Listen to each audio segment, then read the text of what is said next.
let's get into this. Yo, so I ain't gonna lie, I thought we were gonna meet earlier in the evening. I know we're gonna meet this late, so now I'm a little bit tired. Yeah, you know, I just had a long day. I'm ready to get in bed. But I'm excited about starting this book club and doing these reviews. So I'm gonna be attentive, but I'm just saying, you know, if I look a little, you know why. Oh yo, so Nick isn't gonna be able to be here, so he's gonna call in and I'll just let him be on speakerphone, or I'll put him on speakerphone and he'll just listen to the stuff that we discuss, and then he'll be here in person with the next meeting. Okay, all right. How you doing, by the way? Good. Same old, same old. Right, same old, same old. All right, so we're just doing these 3 books. So as soon as he calls, then we should be good. Let me make sure my phone is turned on. Let's see. I mean, not turned on, but make sure I see the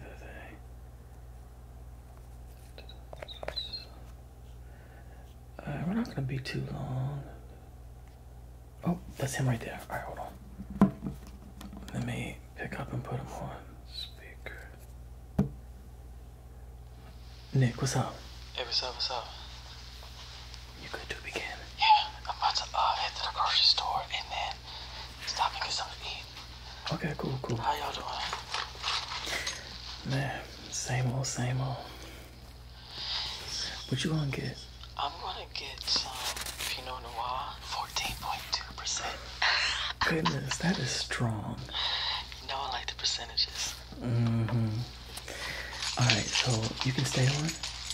Yeah, I can stay on the call. Alright, so we shall begin. Nick, jump in anytime you want. We're just doing 3 books tonight. Alright, go ahead. I'll just listen to y'all talk. You know, I just like to cool. stay focused. Go ahead. Let's see. Let's start with eeny, meeny, miny, moe, eeny, meeny, miny, moe. Let's start with in the middle. Okay, so one of the books that we are going to read together as a group and then talk about is the revised and expanded edition, and it's on writing well. Okay, it's the classic guide to writing nonfiction. This particular book is the 30th edition by William Zinsser. Okay.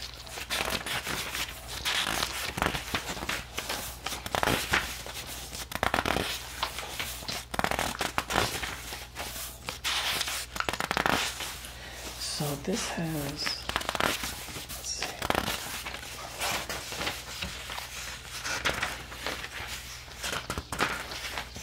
Okay, so they got introduction, they got part 1, principles, the transaction, simplicity, clutter, and I actually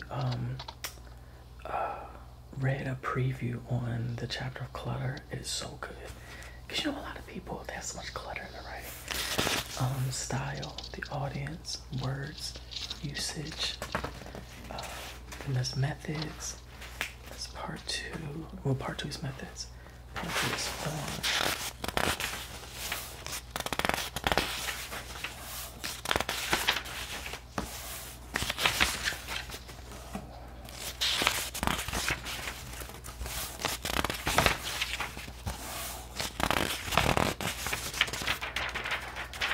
Simplicity, okay.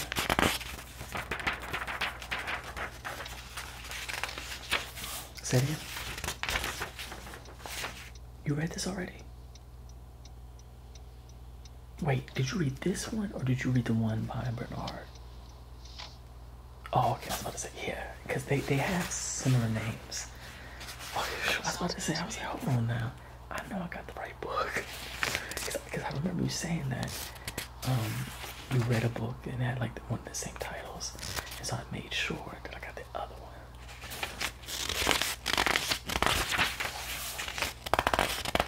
So I got a chapter here on style.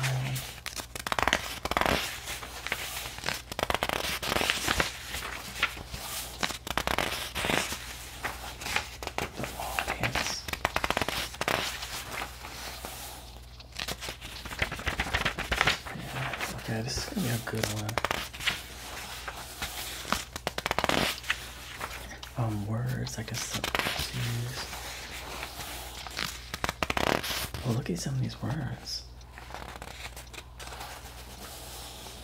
Okay, so like for instance, okay, let me go back to clutter for a second, cause so I love it when they say, okay, let's see, take this first.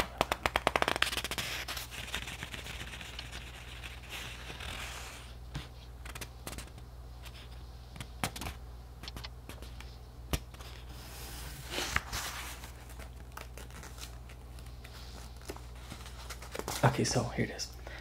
Clutter is the laborious phrase that has pushed out the short word that means the same thing.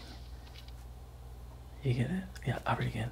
So clutter is the laborious phrase that has pushed out the short word that means the same thing. Even before John Dean, people and businesses have stopped saying now. They were saying currently. All of our operators are currently assisting other customers, or at the present time, or presently, which means soon. Yet the idea can always be expressed by now to mean the immediate moment. Now I can see him. Or by today to mean the historical present. Today prices are high. Or simply by the verb to be. It is raining. There's no need to say, at the present time, we are experiencing precipitation. Just be like, it is raining. So you get the idea. Some of the other things it talks about is like,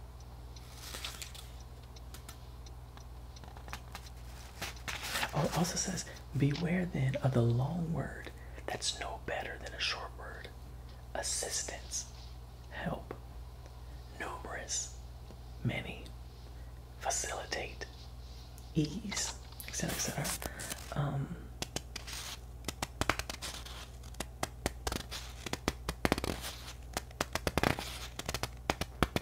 Okay, for instance, instead of saying, with the possible exception of clutter, just say, except.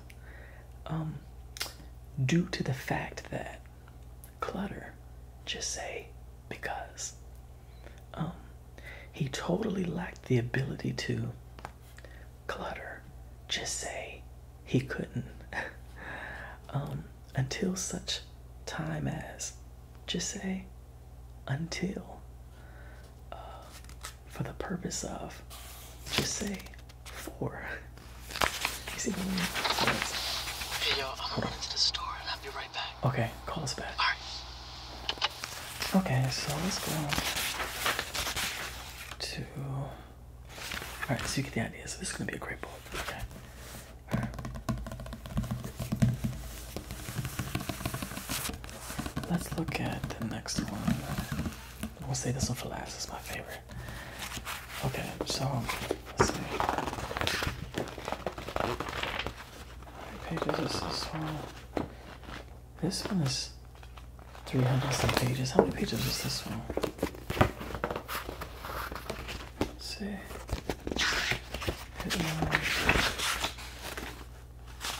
300 some pages.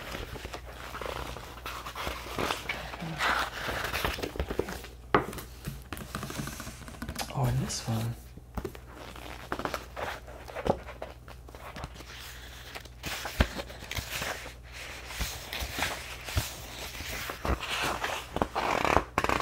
Okay, 200 and some pages. Okay, so we get to that. All right, so the next book that we are going to review is Philosophy. Oh, and just, I meant to tell y'all, we're going to get into fiction, of course, you know, the exciting stuff as well, but you know, we're going to start off with some of these like kind of self-help and philosophical books. Speaking of which, philosophy. So this is the HarperCollins Dictionary. It's a little bit different, but it's in-depth explanations and examples covering over 3,000 entries. So, you know, we just kind of want to go over these terms and just learn more about philosophy just by definitions, you know.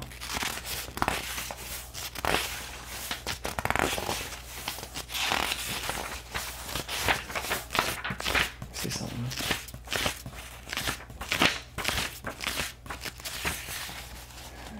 Let's see. Yo, I'm back, but yo. That was fast. There was a spider that I thought was on the outside of my windshield. And it was actually on the inside of my windshield. When I went to retrieve it, it like jumped, and I don't know where it is in this Be car. careful. I know. Alright, my bad. Y'all continue. Go ahead. Alright.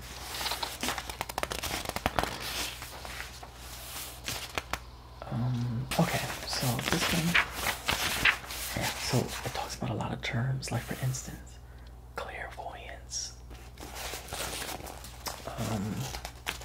class. So clairvoyance, the ability to obtain information about objects or people by means other than our five senses.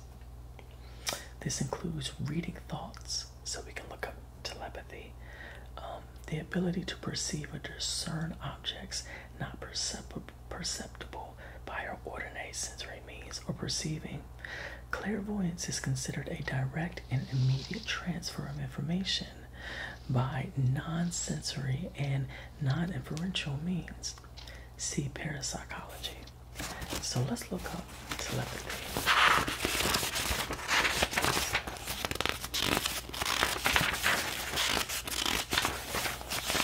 Okay, I'm barely holding on. I'm about to sleep.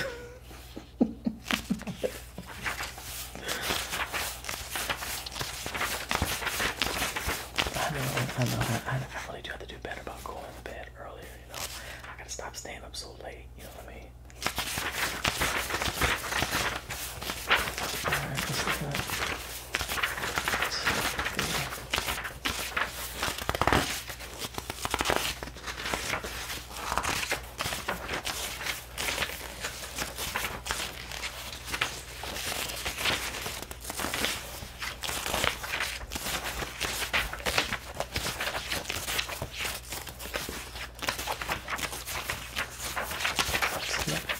telepathy. So let me just. Okay. Telepathy. Okay, telepathy.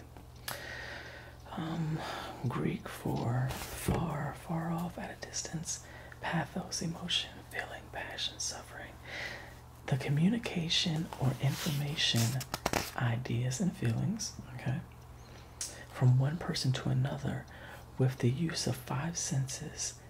Without the use of the five senses and without any physical contact or known physical means of transferring that information. The ability to obtain information, as in 1. Mental states and processes of one person directly affecting the bodily and or mental states and processes of another person, whether known to that other person or not. Telepathy is characterized as being non-sensory, non-inferential, immediate, and a direct transfer of information. See clairvoyance, extrospection, and parapsychology. Interesting.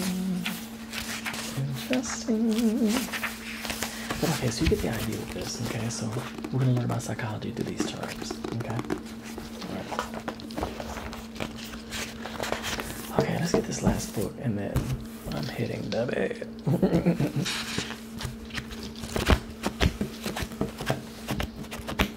Okay, so this one is affirmations. I love this book. Okay, so it's The Miracle of Positive Self-Talk by Noah St. John. And so basically,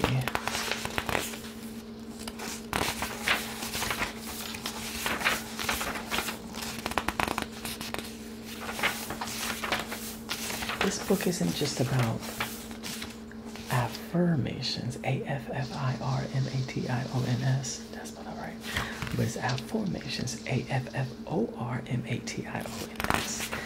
And so, you know, the thing about this is that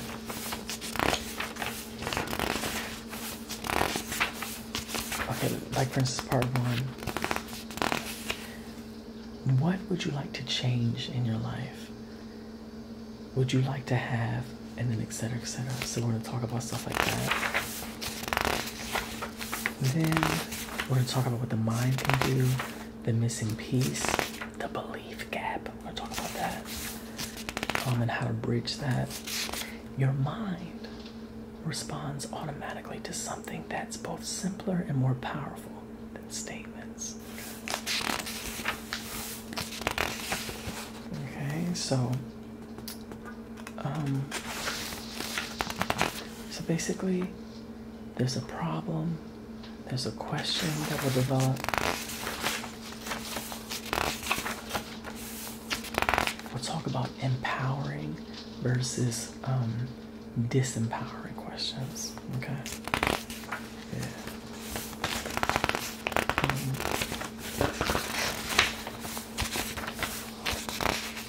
Okay, so the method, step 1 is to ask.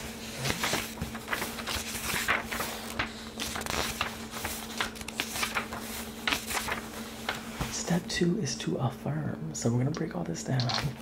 I know right now it's like, we'll get to it. Step 3 is to accept. Gotta accept. Yes, you gotta accept. Step 4 is to act. Okay.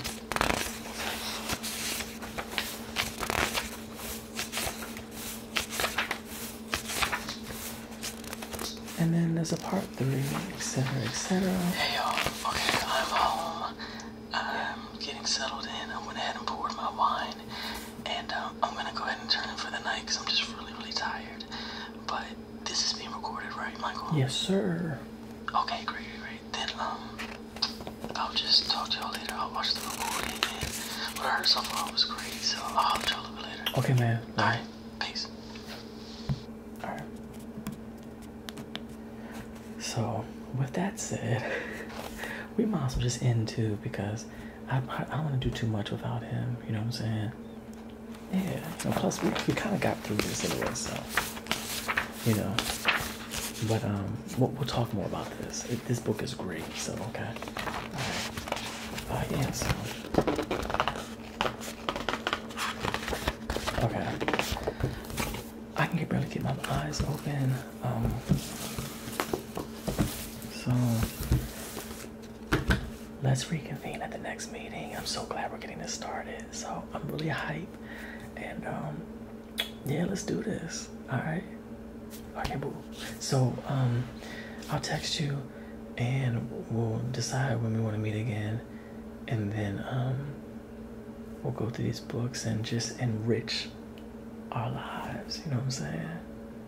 Yeah, that's what it's all about. It's about growth, you know? Alright, I'm going to bed. So I'm going to holler at you a little bit later. Alright.